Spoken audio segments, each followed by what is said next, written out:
orang ini memang sering melakukan kekerasan atau apa.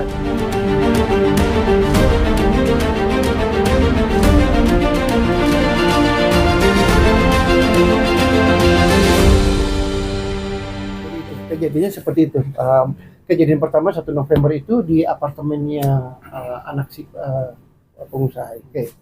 Jadi selama mereka berhubungan selama 10 bulan terakhir itu sering ada kejadian pemukulan-pemukulan, tapi buat dia memaafkan, dan itu bukan pemukulan yang besar lah ya. Tetapi yang dia udah nggak sanggup lagi, nggak nahan, itu di kejadian tanggal 1 November. Itu udah puncaknya. Itu udah benar-benar puncaknya. Mungkin dengan dia memaafkan sekali dua kali ya, mungkin ada sisi baiknya ya, perempuan ada rasa kasihannya ya. Tapi kan kalau diulang-ulang udah limitnya. Kemarin tanggal 1 November itu udah limitnya, dan udah nggak bisa lagi gitu. Udah nggak ada ampun, nggak ada toleransi lagi, udah nyerah lah, ke batas kesabarnya udah mentok. Ya, pelakunya itu memang di bawah pengaruh minuman waktu kejadian itu, tetapi sebelum itu beberapa kejadian itu tidak di bawah pengaruh minuman. Yang pemukulan lain tidak di bawah pengaruh minuman. Yang puncaknya kemarin itu karena mungkin acara Halloween ya, gitu. Jadi itu ada pengaruh ini. Tapi memang kalau dilihat dari runutan ini udah satu kebiasaan mendominasi sebuah hubungan, mungkin karena ya ibaratnya kalau kita tahu anak orang kaya biasanya merasa punya power ya, gitu. Jadi power itu yang digunakan untuk menekan, untuk menguasai. Perlu diketahui juga teman-teman bahwa pihak kuasa hukum dari terlapor sudah mengajukan resmi ke pihak Polres Metro Jakarta Pusat untuk dimohonkan adanya restorasi justice atau RJ guna untuk bisa berdamai kepada klien kami sebagai pelapor. Namun demikian,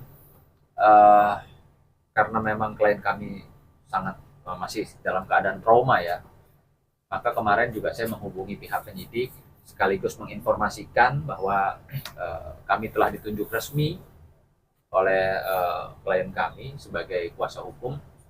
Maka kemarin pihak klien kami meminta waktu untuk supaya tidak terburu-buru untuk dipertemukan, karena klien kami masih menjalani terapi yaitu tentang traumatik. You still have a go to the doctor about therapy, yeah. Physiotherapy and therapy, psychologist, Yeah. and psychiatrist. Ya, jadi memang masih menjalani terapi psikologi ya, sehingga kami juga minta pengunduran jadwal. Gitu. Pelaku sendiri belum ditahan? Ya, sampai saat ini memang pelaku belum diadakan penahanan ya, karena memang mungkin ada prosesnya, yaitu permohonan untuk restorasi justice dari pihak si terlapor harus dijalani terlebih dahulu. Pada saat itu memang sempat bertemu juga dengan Mbak Cita Rahayu di bilangan SCBD ya. Ya sebagai seorang wanita ya, mereka bercerita lah apa yang dialami, dan luar biasa Mbak Cita Rahayu juga sangat prihatin ya, sangat prihatin atas apa yang dialami, karena memang klien kami ini tidak punya siapa-siapa di Indonesia, hanya bawa badannya sendiri, tidak punya siapa-siapa, sehingga itu tadi kemarin Mbak Cita Rahayu juga sangat mensupport ya, bahkan dia bilang apa yang bisa saya support untuk Megan klien kami ya dia support. Berarti sempat ketemu ngobrol ada sekitar 2 jam di bilangan SCBD dekat Polda Metro Jaya pada saat itu, karena memang di hari yang sama ya, Mbak Cita Rahayu, Megan memang ada jadwal untuk menghadap Bapak Wakapolda Metro Jaya pada saat itu. Jadi memang ketemulah mereka di lobi gedung Pak Kapolda Metro dan Wakapolda Metro Jaya pada saat itu, ngobrol, dan akhirnya kita bergeser dulu untuk makan siang, dan disitulah banyak cerita gitu. Dan Mbak Cita Rahayu sangat prihatin atas apa yang terjadi oleh Megan. Bang, keduanya berarti statusnya masih WNA ya, Bang? Ya, dua-duanya kebetulan warga negara asing. Ya. Bang, untuk proses hukum sendiri kalau WNA sendiri Bang, prosedur yang Ya, yang pasti tidak pandang bulu ya.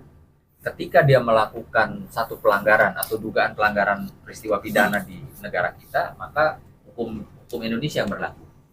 Ya. Dua-duanya adalah saudara negara. Iya, walaupun dua-duanya adalah, makanya kan kita lihat di Bali banyak tuh di penjara gerobokan orang-orang asing ya, karena memang yang pada saat dia melakukan kejahatan di Indonesia, wilayah hukum Indonesia, dia juga diberlakukan hukum Indonesia. Gitu.